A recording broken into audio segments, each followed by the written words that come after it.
everybody, Lori here. Thank you so much for joining me today. I've got a fun project to share for Altenew featuring the Halftone Stars nested die set. Here's all the stars that you get in the die set, all the different sizes. And this die set coordinates perfectly with the Halftone Stars stamp set, which I'll be using a little bit later. So let's dive right in. What I'm doing here is I'm taking the second to largest star die, and I'm die cutting it repeatedly all over this panel of white cardstock. I don't really have any rhyme or reason to where I'm placing my stars. I'm just kind of eyeballing it. What I'm trying to do is just evenly space the stars until I cover the entire panel with big old stars, which doesn't take very long because the stars are big. This is a standard size card, a panel, 4 1/4 by 5 1/2. And I only had to run it through about 5 or 6 times. And then later on, I'll fill in all the little openings with smaller stars. So there's going to be lots of stars. And I think you could easily do this with lots of different shapes. If you have the nested heart dies, maybe even nested circle dies, different shapes, same idea. Moving on to the ink blending, I have a piece of Bristol paper. I'm on a kick with Bristol paper. Normally I use it with distress inks. Today I'm experimenting, doing it ink blending with Altenew inks on Bristol paper, and let me tell ya, I love the results. They blended like butter on here. So I have the 4 beautiful blue inks. These come in a set. You can also buy them individually. The lightest color is Arctic. Then there's Caribbean Sky. And the third darkest is Persian Blue. And then the deepest, darkest, 4th ink is Sapphire, which is my favorite. And so you can see I'm trying to do a gradient effect. I'm not going to lie, I had to take a couple breaks in this ink blending adventure here because my arm started getting sore. I'm not going to lie. It's a lot of ink blending to cover the entire panel, and I was trying really hard to get the pressure right with my hand and just to not have any splotches, and it turned out beautifully.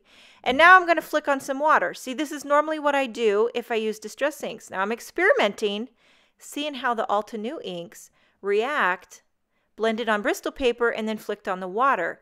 And it does react differently, quite a bit differently. You don't get the white droplet effect at all. In fact, it goes darker, but I kind of liked it. I just went with it.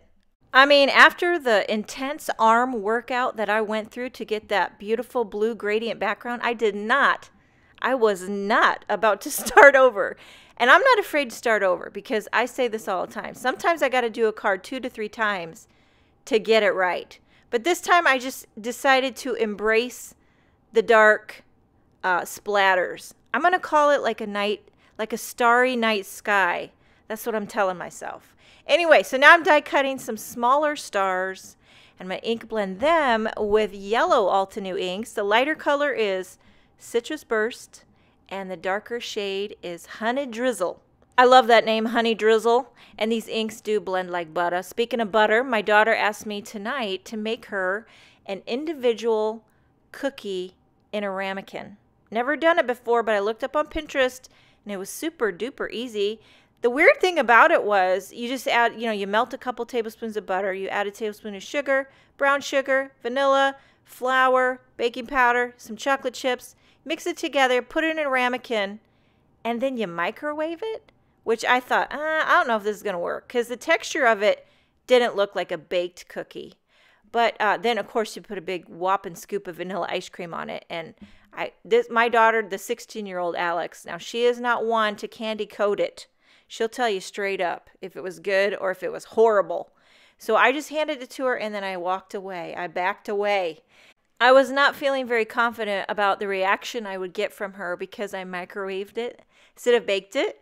And I was waiting for her to say, "This is gross." But you know what I said, "How is it?"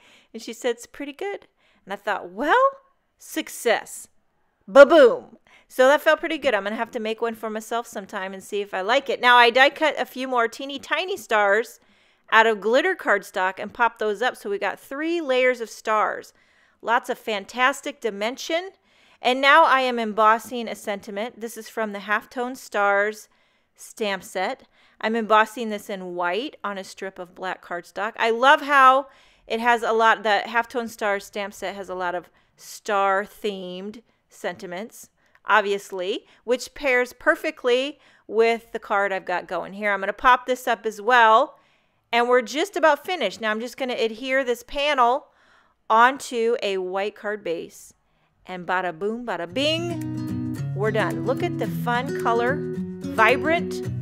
We got dimension, we've got stars, and we've got individual chocolate chip cookies in a ramekin. What more could you ask for? Thank you so much for joining me. Have a wonderful day, and I will see you next time.